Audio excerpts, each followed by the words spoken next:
Macmillan Audio presents The JFK Conspiracy, The Secret Plot to Kill Kennedy and Why It Failed, by Brad Meltzer and Josh Mensch. Read for you by Scott Brick.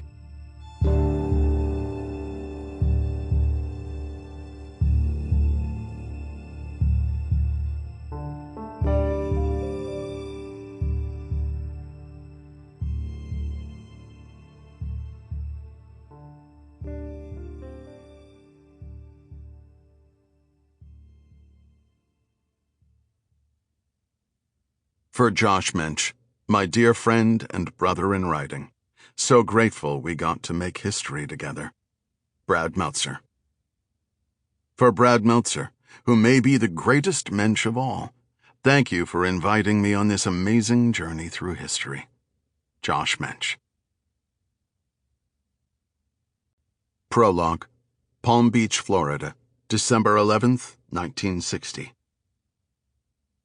No one notices the car. It's been there for a while, parked on one side of a quiet residential street. The morning is bright, with the sun shining through the tall leafy trees that line the roadside. If anyone were to look in the car's direction, nothing about it would seem unusual. It's a 1950 Buick sedan, not a fancy or noteworthy vehicle, and if anyone happened to glimpse the man sitting behind the wheel, they wouldn't think anything unusual about him either.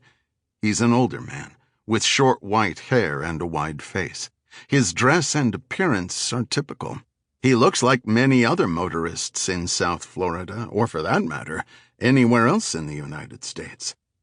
Across the street from the parked car, a scene is unfolding that isn't so typical. A small group of men stand or pace just outside the entrance gate of a walled-off private estate. They're dressed professionally and wear sunglasses, sometimes whispering to one another. They seem to be waiting for something or someone to appear from inside the grounds.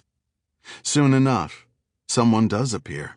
A tall, trim man in his early 40s, wearing a suit with perfect posture and short, carefully parted reddish-brown hair. He's flanked by a few other men who greet or nod at those who were waiting outside the property's gates. The man's face is memorable, with tanned skin and a bright smile. It's not just any face. Unlike the motorist, he's got one of the most recognized faces in the country. Soon, he'll be one of the most recognized in the world. This is John Fitzgerald Kennedy, who a month earlier was elected to be the 35th President of the United States. 6 weeks from now, he'll take the oath of office and occupy the White House. John F. Kennedy's election was one of the closest and most bitterly fought in American history. He won the popular vote over his opponent, Vice President Richard M. Nixon of California, by the smallest margin in the 20th century.